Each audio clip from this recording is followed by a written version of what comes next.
Michael is in charge of trimming. When allowed. When allowed. And he's going to tell you about his trimming of a green giant. Go ahead, Mike. Okay, well this is the green giant. There's a couple things that I look for when I'm trimming green giants. First off is I don't like weeds. But I do like weeds in the field, but I don't like weeds around the tree. That's a whole different story. But first thing I do is I go through and I eliminate the weeds. Then after I do that, I take a look at the tree real quick. I always want all of our trees to have one single leader. Multiple leaders make the tree not stable during snow load. So if you would look at this guy right here, this is an example. This guy has 1 and then 2 leaders. So if I were going to go do that one, you subordinate it by just going around and trimming that one harder than you would this normal one. But then you also have to finish it up a little bit too. There's a lot of other things that go into it, but we'll go back to this guy. Since this guy has one single leader, he's fairly well rounded, so you're pretty good to go with that.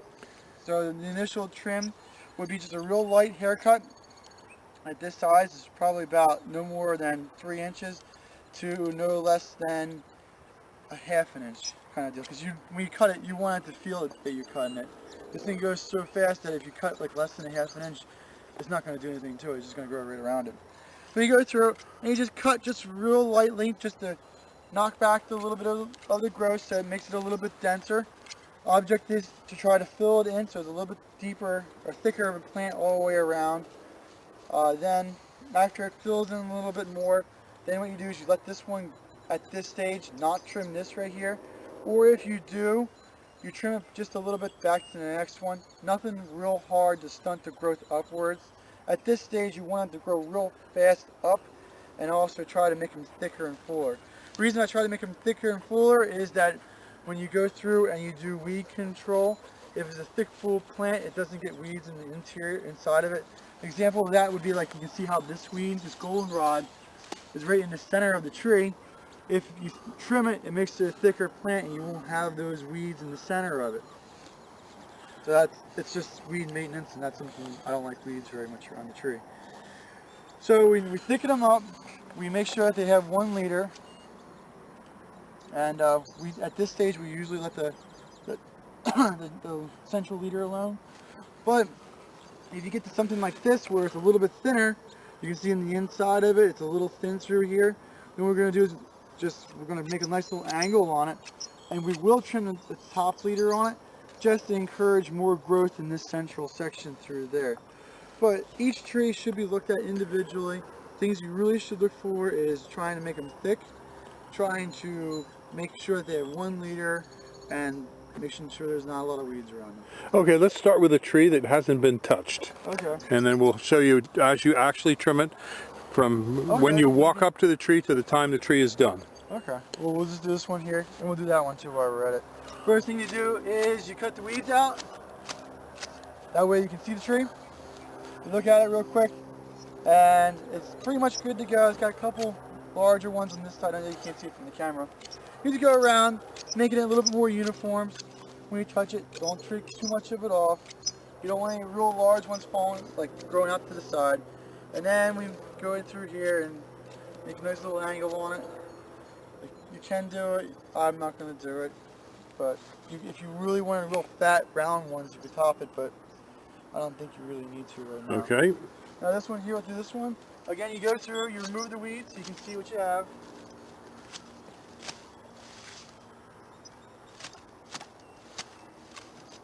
Alright, so you can look at this one has a definite second leader forming, but maybe a third right here, so that's something we're going to have to go through and cut a little bit heavier on.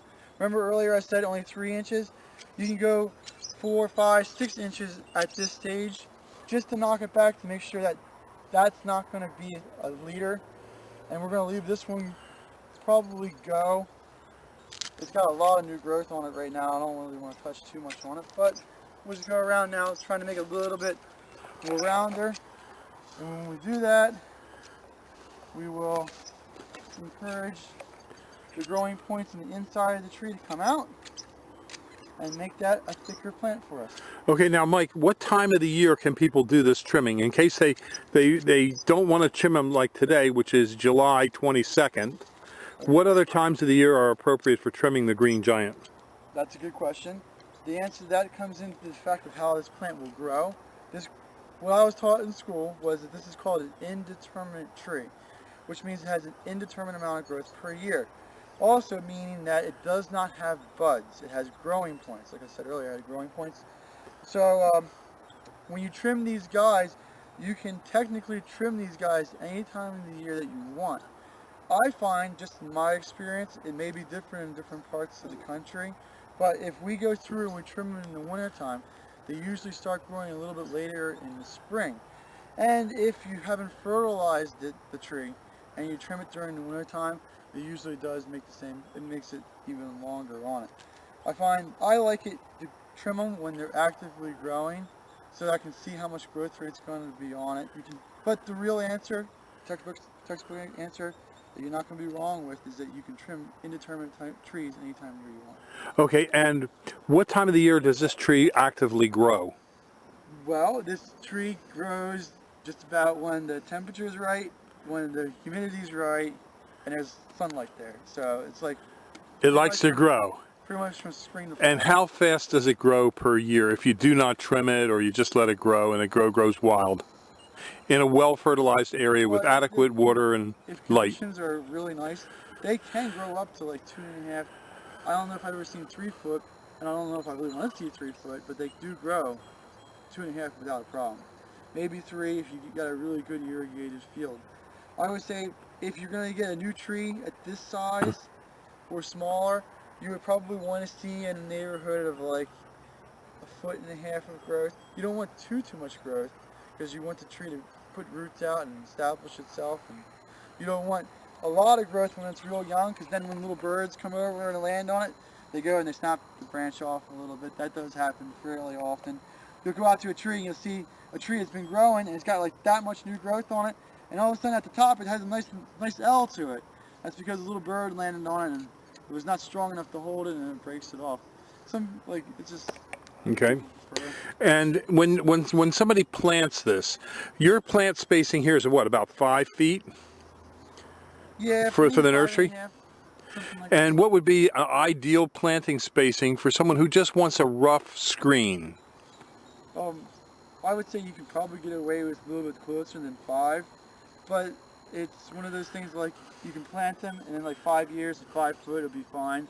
In 10 years they may be growing a little bit heavy into one another. Like 6 foot would be fine. These guys are a big plant, so that you can put them at 7, 8, 9 foot without a problem. The larger the spacing you put it at, the longer it takes to fill in. So it's one of those things you have to like weigh and measure. Weigh and measure. Would you say if you had a smaller lot but you wanted a large screen, you would plant them closer, or if you have a smaller lot, you would want them further apart? Well, I would say you probably want them closer, because in a smaller lot, ideally the thing to do is keep trimming them so they don't get too big. And you can trim these like a Leland cypress, where you trim them every year real dense, and they do take very well to that. So if you have a small lot, you're going to put them in, I would say you definitely have to trim them. And then if you're going to trim them, I would say you put them in a closer spacing, just so that you can keep them thin this way and not... Right. Now this plant is considered deer resistant. Is it deer proof? Well, it is not deer proof. It's deer resistant. It's very deer resistant. If you have a deer and it's starving, it will eat whatever it can eat, and it will eat the green giant, but it's not one of those things it really likes to eat. It'll eat it when it's really hungry. And another thing it does do is when the deer go in the rut and they start rubbing their antlers, they will start rubbing these guys. And that's another reason why I like to have them a little bit thicker. The thicker the plant, they tend not to like to rub them because the branches poke them in the eye. Right. Now this field that you're growing them in is surrounded by cornfields and developments in the background, but you do have a deer fence. How high should a person's deer fence be? How high should it be? Whatever they can afford, but the taller the better. We still get deer inside here. Like when my dog and I came out, there was a buck in here, and we're not quite sure how it got in, and that's like an 8-foot fence, so I guess it wasn't quite high enough. Do you think it was a buck or was it a reindeer? It might be Rudolph, yeah.